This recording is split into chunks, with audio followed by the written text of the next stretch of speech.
Hi hello నమస్తే. బయటికి అంతా చిల్గా కనిపిస్తున్నా లోపల మాత్రం విపరీతమైన మెంటల్ హల్చల్.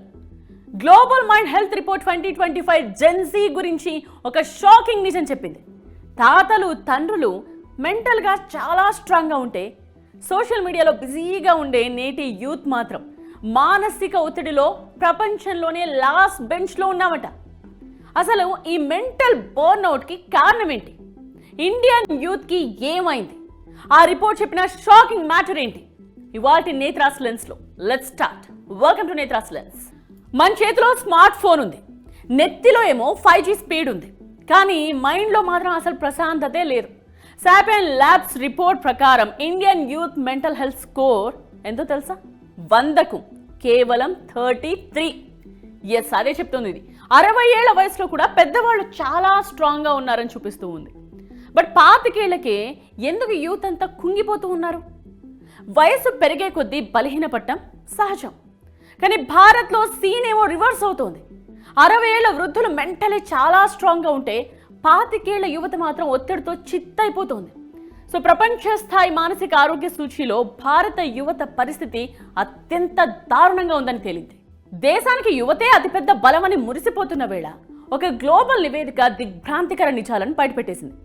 సో నేటి తరం యువత మానసికంగా తీవ్ర ఒత్తిడికి గురవుతోందని, ప్రపంచ స్థాయిలో మన ర్యాంకింగ్ అట్టడుగున ఉందని తేల్చేసింది. సాపియన్ ల్యాబ్స్ విడుదల చేసిన ఈ global mind health in 2025 report పై దేశం మొత్తం ఆలోచించాల్సిన టైం ఇది. వరల్డ్ వైడ్గా 84 దేశాల్లో జరిపిన ఈ గ్లోబల్ సర్వేలో భారతీయ యువత పరిస్థితి దారుణంగా ఉన్నట్టు తేలింది. 18 నుండి 34 ఏళ్లలోపు యువత మానసిక ఆరోగ్యపరంగా ఏకంగా 60వ స్థానంలో ఉండడం అట్స్ అ డేంజర్ సిగ్నల్. వీరి మైండ్ హెల్త్ క్వోషంట్ స్కోర్ కేవలం 33 మాత్రమే. అట్ ది సేమ్ టైం 55 ఏళ్లు పైబడిన వారు మానసికంగా చాలా దృఢంగా కనిపించారు. వారి స్కోర్ ఎంతో తెలుసా? 100కు 96. అంటే నేటి తరం యువత కంటే పాత తరం పెద్దవారే మానసిక స్థైర్యంలో ముందున్నారన్నమాట. సరే, మరి దీని వెనుక అసలు కారణాలేంటి? ఒకప్పుడు ఉమ్మడి కుటుంబాలు, ఆరు బయట ఆటలతో పిల్లలు పెరిగేవారు. ఇప్పుడు పరిస్థితి లేదు. యువతలో 41% మంది డిప్రెషన్, యాంగ్జైటీ లాంటి మానసిక సంక్షోభాన్ని ఎదుర్కొంటున్నారు. దీనికి కూడా 3 మెయిన్ రీజన్స్ చెప్తున్నారు. నెంబర్ 1, స్మార్ట్ ఫోన్లో మాయ. సో చిన్నప్పటి నుండే డిజిటల్ స్క్రీన్స్కు, సోషల్ మీడియాకు బానిసలవ్వడం. అండ్ నెంబర్ 2, ఆహారపు అలవాట్లు. పోషకాలు లేని junk food, ultra processed food ఎక్కువగా తినడం. అండ్ నెంబర్ 3, ఒంటరితనం, కుటుంబ సభ్యులతో సమయం గడపకపోవడం, నిజమైన బంధాలకు దూరంగా వర్చువల్ ప్రపంచంలోనే బతకడం. సో వినడానికి సిల్లీ రీజన్స్ కానీ అనిపించవచ్చు, కానీ ఇవే యూత్ పై తీవ్ర ప్రభావాన్ని చూపిస్తూ ఉన్నాయి. సో ఇది కేవలం కరోనా వల్ల వచ్చిన తాత్కాలిక మార్పు మాత్రమే కాదు, తరాల మధ్య వస్తున్న పెను మార్పు అని సాపియన్ ల్యాబ్స్ చెప్తోంది. చిన్నపాటి ఒత్తిడిని తట్టుకోలేకపోవడం, భావోద్వేగాలను అదుపు చేసుకోలేకపోవడం, ఏకాగ్రత దెబ్బతినడం లాంటి సమస్యలతో యువత సతమతమవుతోంది.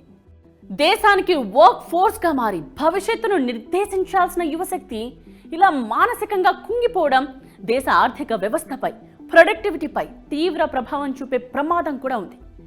మానసిక ఆరోగ్యంపై ఇప్పటికైనా ప్రభుత్వాలు, తల్లిదండ్రులు మేల్కొనకపోతే యువశక్తి దేశానికి బలం కాకుండా భారంగా మారే ముప్పుందని ఎక్స్పర్ట్స్ చెప్తూ ఉన్నారు. Think about it. ఇది వారి నేత్రాస్ లెన్స్. నేత్ర.